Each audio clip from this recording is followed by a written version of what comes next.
সুপ্রিয় শিক্ষার্থীরা, কেমন আছে সবাই? আশা করছি সবাই ভালো আছো। আজকের এই অনলাইন ক্লাসে সবাইকে আমি স্বাগত জানাচ্ছি। আজ আমরা দ্বিতীয় পত্রের অষ্টম অধ্যায়ের আধুনিক পদার্থবিজ্ঞানের সূচনা এই অধ্যায়ে দ্বিতীয় ক্লাস করব।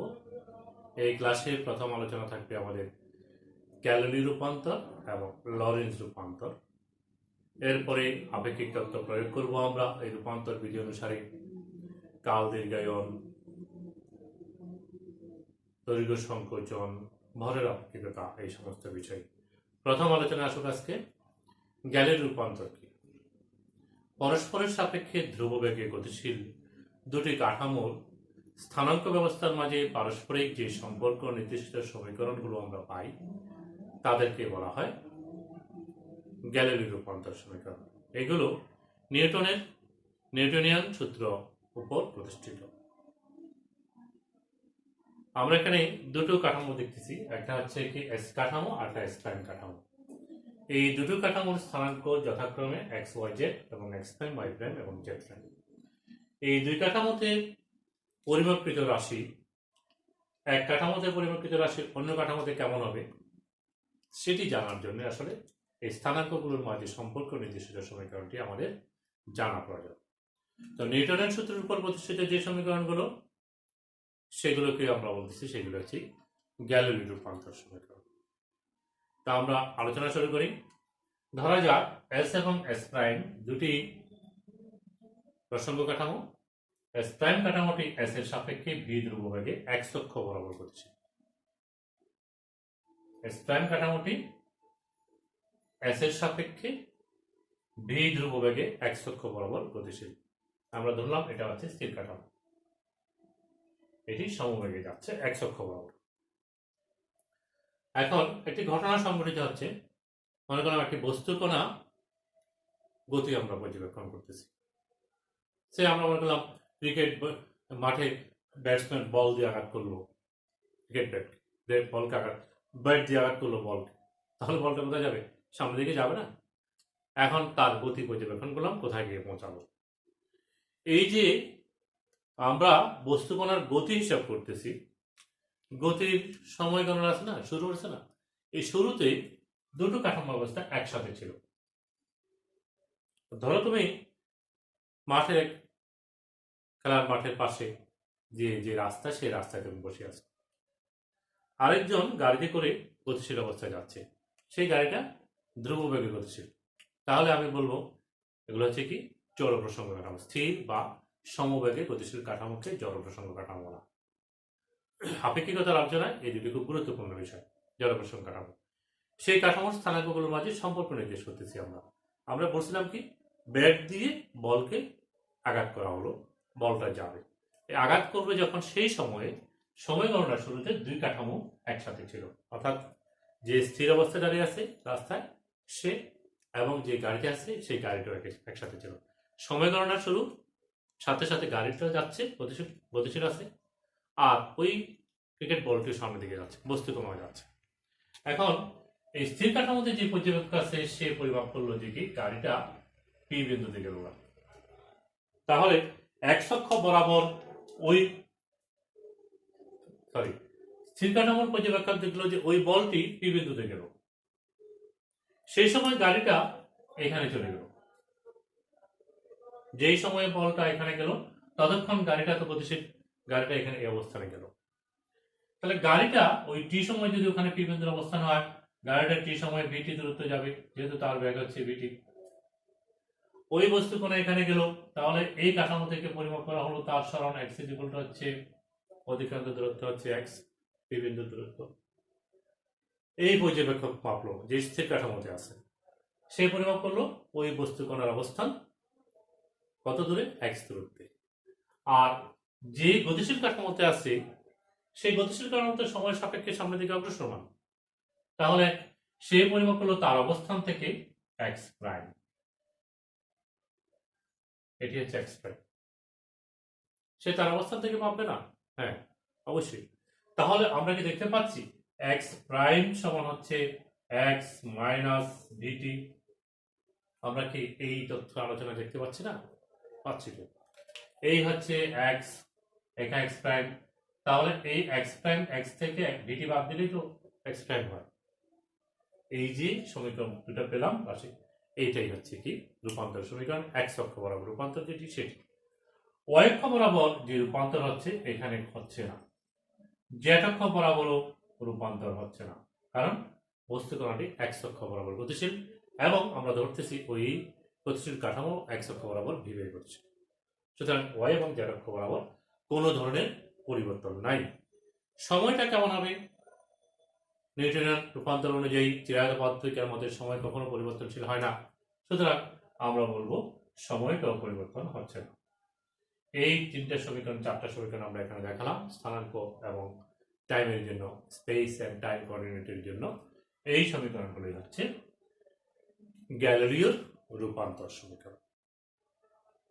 এই সমীকরণে একটি সীমাবদ্ধতা আছে। আপেক্ষিকতাকে যদি স্বীকৃতি দিতে হয়, আপেক্ষিক তত্ত্বকে যদি প্রতিষ্ঠিত করতে হয়, সেটি যদি ব্যাখ্যা করতে চাই, তাহলে এই রূপান্তর অনুযায়ী আমরা ব্যাখ্যা করতে পারি না। কারণ আপেক্ষিকতার বিশেষ তত্ত্ব, আইনস্টাইনের আপেক্ষিকতার বিশেষ তত্ত্ব দুটি স্বীকার্যের উপর প্রতিষ্ঠিত। প্রথম স্বীকার্য হচ্ছে সকল জড় প্রসঙ্গ কাঠামোতে পদার্থবিজ্ঞানের সূত্রগুলো একই রকম হবে, এবং আলোর বেগের ধ্রুবতা নীতি সকল জড় প্রসঙ্গ কাঠামোতে আলোর বেগ একই হবে। এই দুটো স্বীকার্যের একটাও গ্যালিলিও রূপান্তর যদি সাহায্যে আমরা ব্যাখ্যা করতে পারি না এবং মেনে চলে না। যদি আমরা গ্যালিলিও রূপান্তর সমীকরণগুলো ব্যবহার করি, তাহলে দেখা যায় যে কি আমার বলবিদ্যার ক্ষেত্রে প্রযোজ্য হলেও সকল প্রসঙ্গ কাঠামোতে একই পাইলেও তড়িৎ চুম্বক বিদ্যায় আমরা দুই ধরনের সমীকরণ পেয়ে থাকি। আর আলোর বেগের ধ্রুবতার নীতি সেটি তো মেনেই চলে না। তাহলে আমার আপেক্ষিকতার ব্যাখ্যায় গ্যালিলিও রূপান্তর চলবে না। নতুন রূপান্তর বিধি খুঁজতে হবে। সেই নতুন রূপান্তর বিধিটা হচ্ছে লরেঞ্জ রূপান্তর বিধি। কোন ধরনের? লরেঞ্জ রূপান্তর বিধি। আচ্ছা, আমরা তো বললাম তড়িৎ বিদ্যা এবং চুম্বক বিদ্যায় মানে না, কিন্তু আলোর বেগের ধ্রুবতার নীতি যেটা সকল জড় প্রসঙ্গ কাঠামোতে আলোর বেগ একই থাকবে, সেটা কি মানে একটু ব্যাখ্যা করা যায়? সেটি একটু ব্যাখ্যা করি।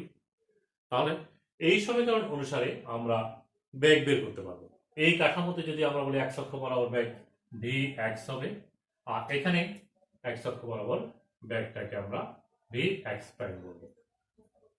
এখানে এক্স অক্ষ বরাবর হচ্ছে ভি এক্স, ওয়াই অক্ষ বরাবর ভি ওয়াই, জেড অক্ষ বরাবর ভি জেড, এখানেও ওয়াই অক্ষ বরাবর v x y prime, z অক্ষ বরাবর v z prime. V x মানে হচ্ছে কত? V x is equal to হচ্ছে এক্স অক্ষ বরাবর যে সরণ হচ্ছে ডিএক্স সময়ের সাপেক্ষে ডিএক্স বাই ডিটি, আর এখানে ভি এক্স প্রাইম হচ্ছে ডিএক্স প্রাইম বাই ডিটি। এই তো। তাহলে আমরা যদি এখানে এই সমীকরণটা একটু দেখি, dx prime is equal to dx prime by dt যদি হয়, গ্যালিলিও রূপান্তর সমীকরণটি আমরা প্রয়োগ করব বেগ রূপান্তর সমীকরণের জন্য। তাহলে এখানে আমরা যদি দেখি ডি এক্সপোনেন্স ভিটি, এটি বসাই এক্স প্রাইমের জায়গায়, তাহলে আমরা পাবো dx by dt minus d dt of vt. ভিটা ধ্রুবক, টিকে ডিফারেন্সিয়েট 1 হয়, এটা হবে dx by dt minus v পাবো। এই ডিএক্স বাই ডিটি মানে হচ্ছে ভিএক্স মাইনাস ভি। তাহলে আমরা বেগের যে রূপান্তর, পারস্পরিক রূপান্তর, সেই সমীকরণটা পেয়ে গেলাম এক্স অক্ষ বরাবর। ওয়াই অক্ষ বরাবর বেগের কোনো পরিবর্তন হয় না, তাহলে ওয়াই অক্ষ বরাবর বেগের পরিবর্তন হবে। যদি আমরা লিখতে চাই v y prime is equal to v y, z অক্ষ বরাবর পরিবর্তন হয় না, তাহলে v z prime is equal to v z. এই যে সমীকরণগুলো আমরা এখন দেখালাম এখানে, এই সমীকরণগুলোকে আমরা বলি বেগ রূপান্তর সমীকরণ। বুঝলাম? এটা এটা এটা। এখন আমরা ব্যাখ্যা করতে চাই যে সীমাবদ্ধতা কি, আলোর বেগের ধ্রুবতার নীতি মেনে চলে না, যে সেটা বেগ রূপান্তর সমীকরণ থেকেও ব্যাখ্যা করতে পারি। দেখো, এই কাঠামোর একজন পর্যবেক্ষক মাপলো আলোর বেগ হচ্ছে সি। এখানে যদি আমরা একটা প্রদীপ শিখায় জ্বালাই, এখানে মনে করেন একটা মোমবাতি জ্বালালাম, তাহলে আলো সামনের দিকে যাচ্ছে, ও মাপবে আলোর বেগ হচ্ছে সি, আর এর কাঠামোর ব্যবস্থা অনুযায়ী মাপবে সি প্রাইম। তাহলে এখান থেকে এই বেগ রূপান্তরের যে সম্পর্কটা আমরা পাচ্ছি, সেখান থেকে তো নির্দেশ করতেছে c prime is equal to c minus v, এই বি এক্স সমান হচ্ছে সি। তাহলে আমার এই সমীকরণটা কি দাঁড়াচ্ছে, এখানে দেখতে পাচ্ছি যে আলোর বেগ সব কাঠামোতে এক না ভিন্ন হবে, গতিশীল কাঠামো এবং স্থির কাঠামোতে দুটাতে দুরকম হবে। তো এটা তো আপেক্ষিকতার ধ্রুবতার নীতি যেটি আছে বিশেষ শিকার্যের দ্বিতীয় শিকার্যটা মেনে চলে না। এই লরেন্স গেরেলি রূপান্তর সমীকরণটি যদি আমরা প্রয়োগ করি, এটি হচ্ছে সীমাবদ্ধতা। অতএব আপেক্ষিকতার ব্যাখ্যায় আমাদেরকে ভাবতে হবে নতুন রূপান্তর সমীকরণ। সেই রূপান্তর সমীকরণটি আলোচনা আসলো, প্রথম আসলো লরেন্স রূপান্তর।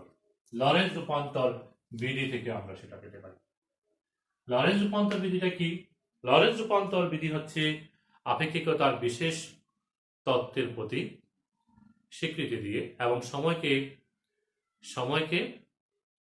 সার্বভৌম নয় গণনা করে যে রূপান্তর সমীকরণ, সেটি হচ্ছে লরেন্স রূপান্তর সমীকরণ। এখন তোমাকে যদি প্রশ্ন করা হয় গ্যালির রূপান্তর সমীকরণ কি, তাহলে তুমি বলবা আপেক্ষিকতার বিশেষ স্বীকার্যের প্রতি উদাসীন থেকে এবং সময়কে সার্বভৌম গণনা করে যে রূপান্তর সমীকরণ তাকে বলা হয় গ্যালিলীয় রূপান্তর সমীকরণ। এবং সেই সমীকরণগুলো কি?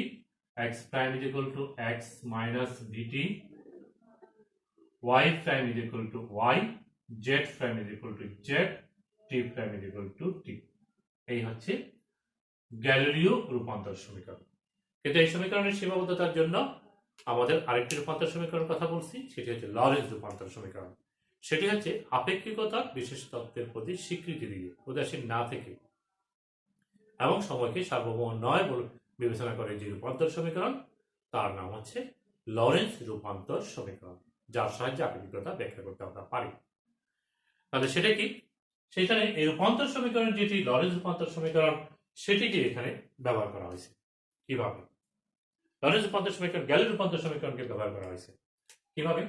বলা হচ্ছিল যে কি লরেন্স করলো কি, এই সমীকরণটা যেটি গ্যালির রূপান্তর সমীকরণ তার একটি সাধারণ পরিবর্তন করলো। কি?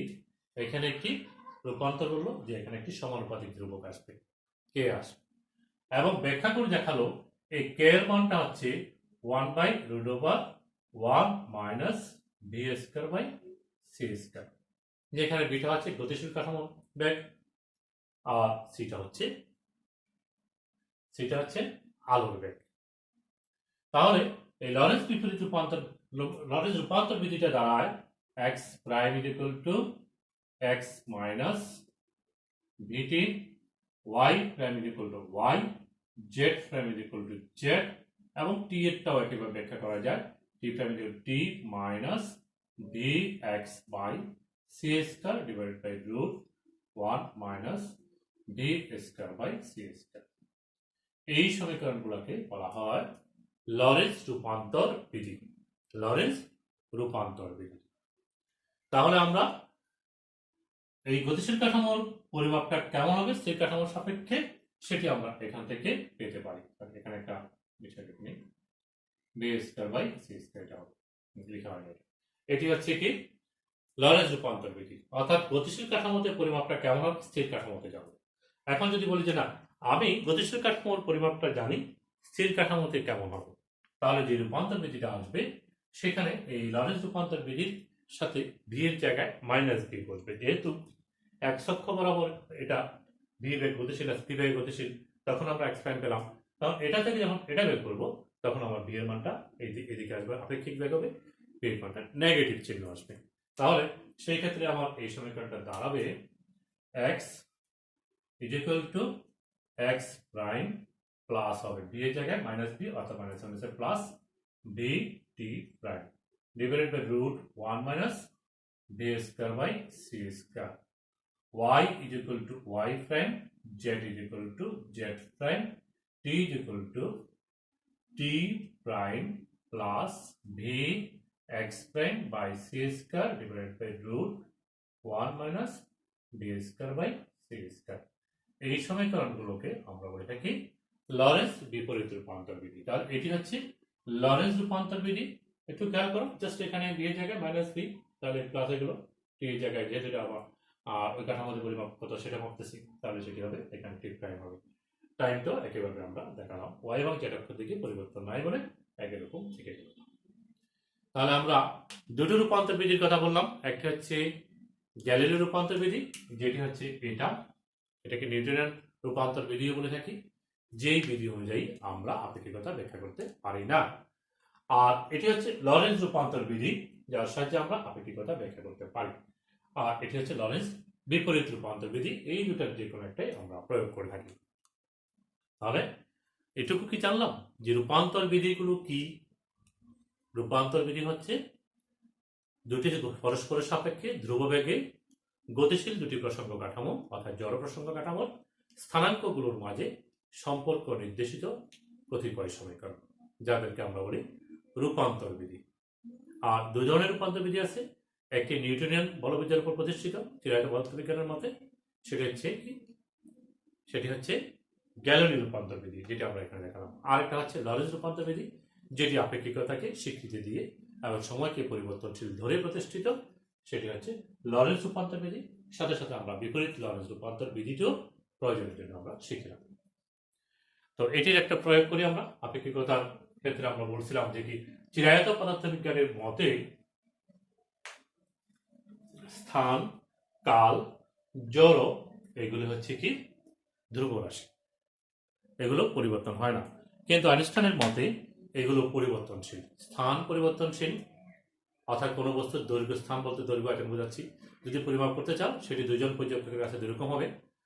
কাল মানে সময় ব্যবধান, একটা ঘটনার সংঘটনের সময় দুজন পর্যবেক্ষকের কাছে দুই রকম হবে। ভর, জড় মানে ভর, বস্তুর ভর পরিমাপ করবা দুজন পর্যবেক্ষকের কাছে দুই রকম হবে। এই যে বিষয়টা আপেক্ষিকতা, এটি হচ্ছে আপেক্ষিকতা। এবং এটি আমরা স্থানের ক্ষেত্রে কিরকম সম্পর্ক, পরিবর্তন কেমন হয়, পরিমাপ রাশিমানটা কেমন হয়, দুই কাঠামোতে দুই রকম হলে কিরকম হবে, সেটি আমরা এখানে এখন আলোচনা করব। অর্থাৎ আপেক্ষিকতা প্রয়োগটা আমরা করতেছি লরেন্স রূপান্তর বিধি অনুযায়ী। এখন তাহলে আমরা এখন আলোচনা করতেছি আপেক্ষিকতার সূত্র অনুসারে বা আপেক্ষিক তত্ত্বের অনুসারে কাল সম্প্রসারণ, প্রসারণ বা কাল দীর্ঘায়ন কিসের সাহায্যে? কাল দীর্ঘায়ন বিষয়টা কোথায় খেয়াল রাখতে হবে? এটি হচ্ছে আপেক্ষিকতার বিশেষ তত্ত্বের অনুসারে কাল প্রসারণ বা কাল দীর্ঘায়ন। তো দুটি কাঠামো বললাম, একটা হচ্ছে স্থির কাঠামো আর একটা হচ্ছে গতিশীল কাঠামো। স্থির কাঠামোর সাপেক্ষে গতিশীল কাঠামোটা এক অক্ষ বরাবর ভি ধ্রুব বেগে গতিশীল কাঠামো। এখন একজন পর্যবেক্ষক গতিশীল কাঠামোতে একটি সময় ব্যবধান পরিমাপ করল। স্থির কাঠামো থেকে পরিমাপকৃত সময় ব্যবধানটা ওই গতিশীল কাঠামোতে পরিমাপকৃত সময় ব্যবধানের চেয়ে বেশি হবে। এটাকে বলা হয় কাল দীর্ঘায়ন বা কাল প্রসারণ। বুঝা গেছে? একটা ঘটনা সংঘটিত হচ্ছে, সেই ঘটনাকাল পরিমাপ করা হলো গতিশীল কাঠামোতে। স্থির কাঠামোতেও সেই ঘটনাটি পরিমাপ করলো, দেখা যাবে যে স্থির কাঠামোতে পরিমাপকৃত সময় ব্যবধানটা গতিশীল কাঠামোতে পরিমাপকৃত সময় ব্যবধানের চেয়ে বেশি হবে। এটিকে বলা হয় কাল দীর্ঘায়ন। আপেক্ষিকতা অনুসারে, কিন্তু মনে রাখতে হবে আপেক্ষিকতা অনুসারে আমরা একটা বিষয় আলোচনা করি, যমজ কূটাবাস বলে থাকি, অর্থাৎ দুই যমজ ভাইয়ের ঘটনা সেখানে বলা হচ্ছে। যমজ ভাই মানে দুজনের বয়স একই, দুজনের বয়স মনে করলাম 10 বছর। একজন পৃথিবীতে থাকলো, আরেকজন মহাকাশ ভ্রমণে গেল, মহাকাশ যানে গেল। সেই মহাকাশ যানের ব্যাগ অবশ্যই আলোর ব্যাগের কাছাকাছি তুলনীয় হবে, সে ব্যাগে যাচ্ছে। এখন সে একটা নির্দিষ্ট সময় পরে আবার পৃথিবীতে ফিরে আসে। স্থির কাঠামোটা পৃথিবীতে ধরলাম, আমরা পৃথিবীতে ফিরে আসি, এসে দেখলো যে কি তার বয়স যা ছিল তার ভাইয়ের বয়স এক হওয়ার কথা, কিন্তু তার ভাইয়ের বয়সটা বেশি দেখাচ্ছে। আপেক্ষিকতা অনুসারে এটি আমরা ব্যাখ্যা করতে পারি। এটাকে বলা হয় যমজ কূটাবাস। বুঝা গেছে? আচ্ছা, এখন মনে করলাম স্থির কাঠামোতে একজন পর্যবেক্ষক আছেন, গতিশীল কাঠামোতে একটি পর্যবেক্ষক আছেন। গতিশীল কাঠামোতে এক্স অক্ষ এক্স প্রাইম বিন্দুতে আমরা মনে করলাম একটি ঘড়ি রাখা হলো। একটি ঘটনা মহাকাশে সংঘটিত হচ্ছে, সেই ঘটনা পরিমাপ করলো, সময় ব্যবধান শুরু এবং শেষের সময়টা পরিমাপ করলো। গতিশীল কাঠামোর পর্যবেক্ষণ পরিমাপ করলো T1 প্রাইম ও T2 প্রাইম। তাহলে তার কাল ব্যবধানটা হবে কত? T2 prime minus T1। অর্থাৎ সময় ব্যবধানটা সে মাপলো, ঘটনাটা শুরু এবং শেষের সময়টা হচ্ছে T2 prime minus T1 prime. আর স্থির কাঠামোর পর্যবেক্ষণ পরিমাপ করলো ওই ঘটনার শুরু হচ্ছে t1 সময়, শেষ হচ্ছে t2 সময়। তাহলে সেই পরিমাপ করলো সময়টা হচ্ছে t is equal to সময় ব্যবধান t2 minus t1। তাহলে তার পরিমাপ করতে সময় ব্যবধান কত? t2 minus t1। এখন আমরা এই গতিশীল কাঠামোতে পরিমাপকৃত সময় ব্যবধান এবং স্থির কাঠামো থেকে পরিমাপকৃত সময় ব্যবধানের মাঝে পারস্পরিক সম্পর্ক বের করব। একটা ঘটনার শুরু এবং শেষের সময় ব্যবধানটা দুই কাঠামোতে দুই রকম এবং তাদের সম্পর্কটা কেমন। তাহলে সেটি করার জন্য আমরা সময়ের আপেক্ষিক অর্থাৎ লরেন্স রূপান্তর, বিপরীত রূপান্তর বিধিটা ব্যবহার করব।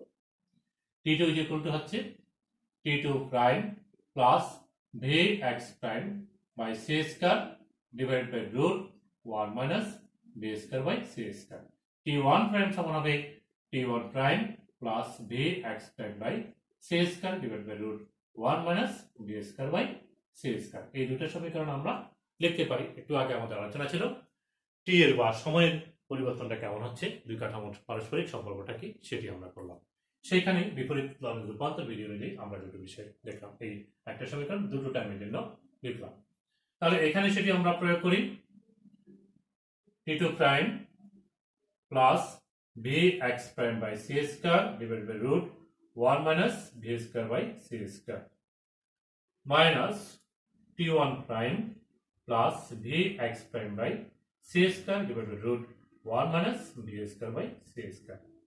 যদি আমরা লসাগু করি 1 minus v square by c স্কয়ারটা থাকলো, তাহলে t2 prime plus vx prime by c square minus t1 prime minus vx prime by c square. খেয়াল করো এখানে এটা ধনাত্মক, এটা ঋণাত্মক, কাটা যায়, বাদ যাবে। তাহলে থাকতেছে কি? থাকতেছে t2 prime minus t1 prime divided by root 1 minus v square by c square. t2 prime minus t1 prime, এই t2 prime minus t1 prime কিন্তু t নট। তাহলে তুমি এই সমীকরণটাকে তুমি এখন লিখতে পারো।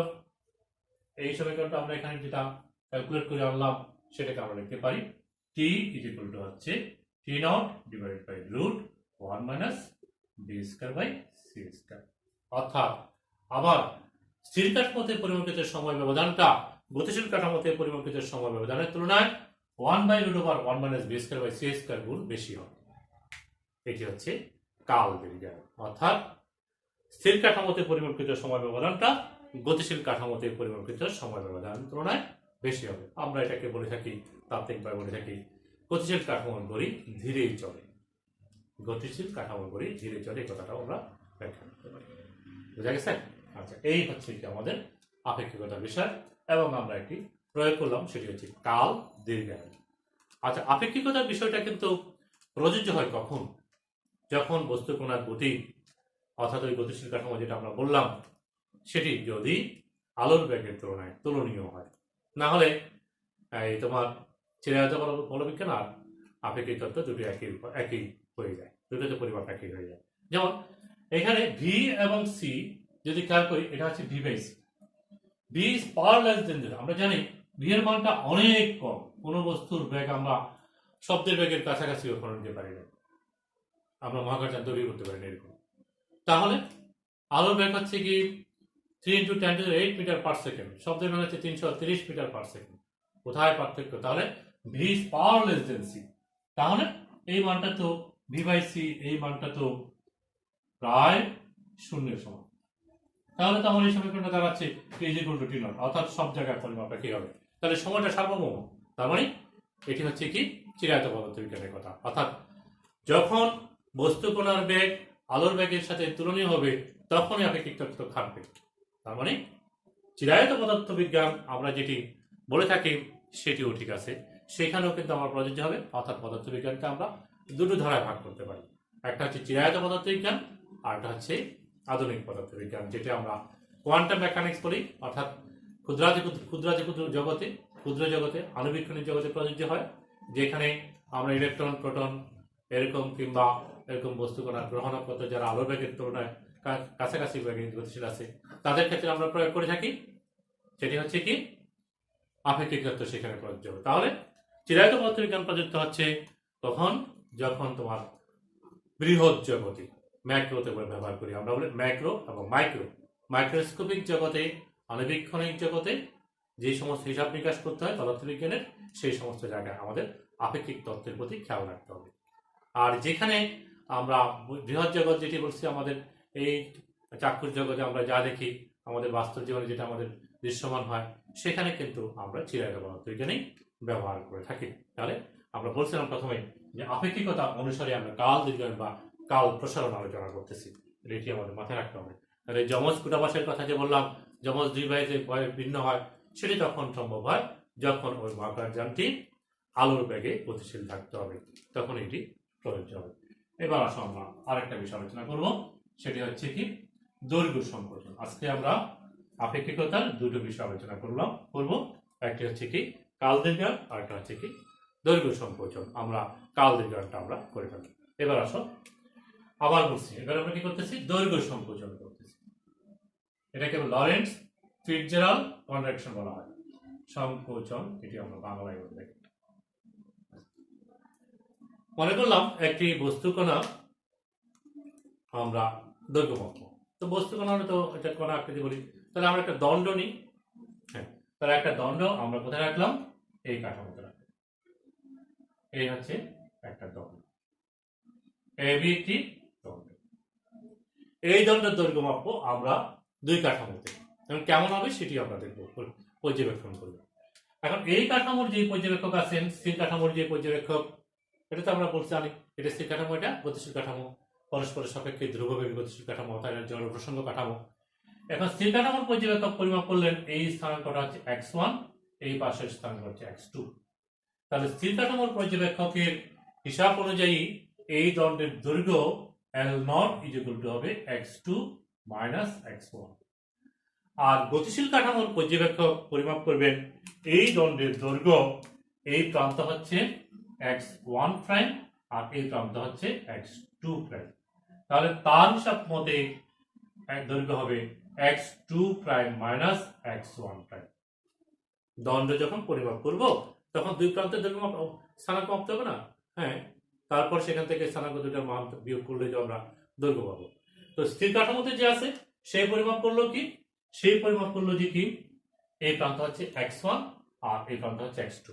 গতিশীল কাঠামোর পর্যবেক্ষক এই প্রান্ত পরিমাপ করলো x1' আর এটা হচ্ছে x2'। তাহলে আমরা বলতে পারি গতিশীল কাঠামোর পরিমাপ হচ্ছে x2' - x1 আর স্থির কাঠামোর পরিমাপ হচ্ছে x2 - x1। এখন বিপরীত লরেন্জ রূপান্তর বিধি কিংবা লরেন্জ রূপান্তর বিধি আমরা এখানে ব্যবহার করতে পারি। যেমন ধরো আমরা এখানে বলবো লরেন্জ বিপরীত রূপান্তর বিধি ব্যবহার করব। তাহলে x2 সমান আমি লিখতে পারবো x2' plus vt prime divided by root 1 - v²/c²। আর x1' সমান লিখবো, x1 সমান লিখবো x1' plus vt prime divided by root 1 - v²/c²। আমাদেরকে আমরা ভুলে গেছি, আমাদের লরেন্জ বিপরীত রূপান্তর বিধিতে আমরা x এর স্থানাঙ্ক যখন করছি তখন আমরা করছি না x = x' plus vt prime divided by root 1 - v²/c², এটা করছি না, y = y prime, z = z prime, এগুলো করছি কিনা? হ্যাঁ, সেটি আমরা এখানে প্রয়োগ করতেছি। তাহলে এখন আমরা এখানে যদি বলি আমার √1 ক্যালকুলেশন করতেছি, এখন আর কিছু না, v²/c², এখানে x2' plus vt prime minus x1' minus vt prime.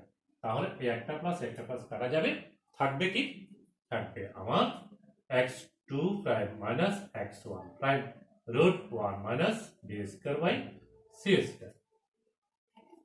তাহলে দেখো তো কি আছে, আমরা কি x2' x1 সমান l লিখতে পারি? পারি। তাহলে আমরা যদি লিখতে পারি তাহলে আমি এই সমীকরণটা এখানে লিখতে যাচ্ছি।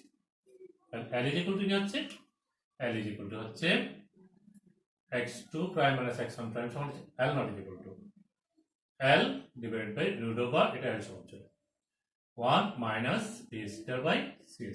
খেয়াল করছো কি করলাম, জাস্ট এখানে x2 - x1' এই মানটা আমরা এখান থেকে বসিয়ে দিলাম। তাহলে আমরা এখন লিখতে পারি l হচ্ছে l0 * √1 - v²/c²। তাহলে আমরা কি পাচ্ছি, দৈর্ঘ্যের যে সম্পর্ক পাচ্ছি, গতিশীল দৈর্ঘ্য কি হবে, স্থির দৈর্ঘ্যের তুলনায় গতিশীল দৈর্ঘ্য কম হবে, অর্থাৎ গতিশীল দৈর্ঘ্যের মানটা কি হবে, স্থির অবস্থার দৈর্ঘ্যের চেয়ে কম হবে। এই জন্য এটা বলে দৈর্ঘ্য সংকোচন। কেমন দাম কম হবে, দেখো L is equal to L naught root 1 minus b square by c square। 1 minus b square by c square এই মানটা দশমিকের পর্যায়ে পড়ে। কেন, b by c এর মানটা একদম ছোট, b এর মানটা তুলনায় c এর মান অনেক বড়, তাহলে এই মানটা ছোট হচ্ছে। আমার এখানে মানটা 1 থেকে ছোট হচ্ছে বর্গমূল করার পরে। তাহলে সেই ভগ্নাংশ বা দশমিককে যদি কোনো সংখ্যা দিয়ে গুণ করি সেই সংখ্যা আরো ছোট হয়, তার মানে L naught এর তুলনায় L এর মানটা ছোট হবে। সেই জন্য আমরা বলি গতিশীল দৈর্ঘ্য গতিশীল অবস্থায় বস্তু দৈর্ঘ্য কিংবা গতিশীল কাঠামো থেকে পরিমাপ করে বস্তুর দৈর্ঘ্য স্থির কাঠামোর তুলনায় কম হবে। এটাকে বলা হয় দৈর্ঘ্য সংকোচন। ধরো একটা মিটার স্কেল, 1 মিটার দৈর্ঘ্য একটা স্কেল গতিশীল অবস্থায় আছে, তাহলে তুমি গতিশীল অবস্থায় তার দৈর্ঘ্য কম পাবা। এটাকে বলা হয় দৈর্ঘ্য সংকোচন। তাহলে স্থির অবস্থায় যা গতিশীল অবস্থা আরেকটু কম, কিভাবে আমরা জানলাম, তাহলে পরিমাপকৃত দৈর্ঘ্য তো একটা বস্তুর স্থানাঙ্ক দৈর্ঘ্য হতে পারে, স্থান দৈর্ঘ্য হতে পারে। এটি আপেক্ষিক তত্ত্ব অনুসারে আমরা করতে পারি। আর আপেক্ষিক তত্ত্ব যদি আমরা বলি যে কখন প্রযোজ্য হয়, একটু আগে বলছিলাম যখন বস্তু কণার বেগ আলোর বেগের কাছাকাছি হয়, না হলে আপেক্ষিক তত্ত্ব চিরায়ত তত্ত্বে রূপ নেই। এই বিবাইসি যদি বি এর মান যদি কম হয়, একেবারে শূন্যের কাছে বিবাইসি শূন্যের কাছাকাছি হয়, তাহলে সমান হবে, তাহলে সেটাই তো আমার চিরায়ত তত্ত্ব। এটাকে আমরা বলি করসপন্ডেন্স প্রিন্সিপাল, অর্থাৎ যে সত্ত্বে এক তত্ত্ব আপেক্ষিক তত্ত্ব চিরায়ত তত্ত্বে রূপান্তরণে তাকে আমরা বলে থাকি করসপন্ডেন্স প্রিন্সিপাল, বা এটাকে আমরা রূপায়ণ নীতি বলি। এখন তাহলে আমরা আজকের ক্লাসে কি করলাম, আজকের ক্লাসে আমরা লরেন্টজ রূপান্তর বিধি করলাম। গ্যালের রূপান্তর বিধি থেকে লরেন্টজ রূপান্তর বিধিটা আসলো, আমরা ব্যাখ্যা করলাম। তারপরে আমরা কেন ব্যাখ্যা করলাম এগুলো, রূপান্তর বিধিটা আমরা আপেক্ষিকতা ব্যাখ্যা করার জন্য, এবং আপেক্ষিকতা অনুসারে আমরা কাল দীর্ঘায়ন এবং দৈর্ঘ্য সংকোচন এই দুটো বিষয়ে আজকে আলোচনা করলাম।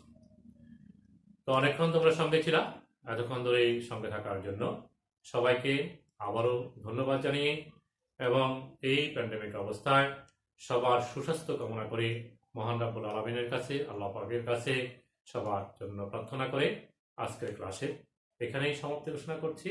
আল্লাহ হাফেজ।